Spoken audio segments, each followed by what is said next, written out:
Economist Frederick Bastiat once mused of the difference between a good economist and a bad economist when he noted that the bad economist, quote, confines himself to the visible effect. The good economist takes into account both the effect that can be seen and those effects that must be foreseen, end quote. In today's editorial response analysis, I'll be taking a look at the New York Times editorial, some of the author's claims, and refuting them with my main claim and then three subclaims underneath that. So we'll start off with my main claim of this editorial response paper, and that is that moderate periodic tax cuts generate sustainable revenue and avoids negative effects. So while I agree with the claim of the original editorial, the author focuses, unfortunately, too heavily on the negative effects of immediate and deep corporate tax cuts and ignores more realistic, moderate corporate tax cuts implementation that can generate sustainable revenue.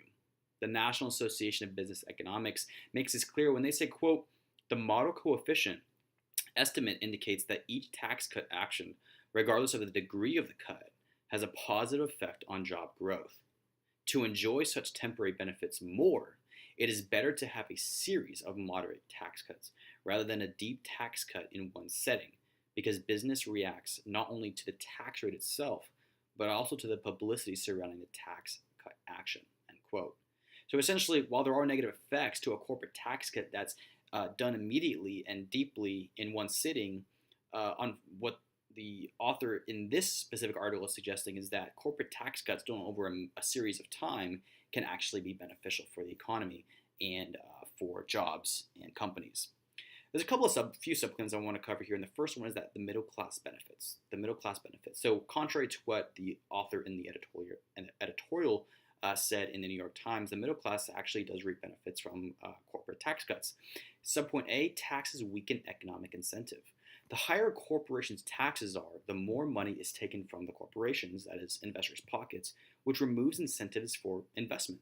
According to the American Enterprise Institute, quote, taxes distort incentives for economic agents. Lower investment in capital may lead to lower capital per worker, lower worker productivity, and lower real wages, end quote. Subpoint B here is wages. With less taxes comes more savings. More savings means higher wages. The Hill reports, quote, tax cuts lower the tax liability, which reduces the cost of capital, thereby stimulating investment, increasing the number of local jobs available, and also raising the productivity of workers and so eventually their wages. In other words, cutting corporate taxes constitutes an indirect way of raising workers' wages, end quote. So through corporate tax cuts, workers don't suffer, but actually they benefit through an increase in wages, increase in pay, because they're getting taxed, the company's getting taxed less, and investment is increasing. Subclaim 2 here is that tax cuts boost investment. The author claimed tax cuts would not boost investment or wages, but a recent study calculates, quote, that in the United States between 1980 and 2010, a 1% cut in the state corporate tax rate increased real wages by 1.1% in the long run, end quote. Additionally, the Journal of Policy Analysis and Management notes, therefore, based on the results in Table 4, we conclude that tax cuts on direct investment profit cause significantly more FDI inflows than no tax cuts, end quote. Subclaim 3 is that corporate tax cuts stimulate job growth. The National Association of Business Economics reports in the first half of the 90s, annual job growth in tax-cutting states was 1.6 percentage points lower than tax-increasing states. But job growth in tax-cutting states overtook tax-increasing states in the second half of the 1990s and has been consistently higher regardless of whether the national economy was in a recession or an expansion.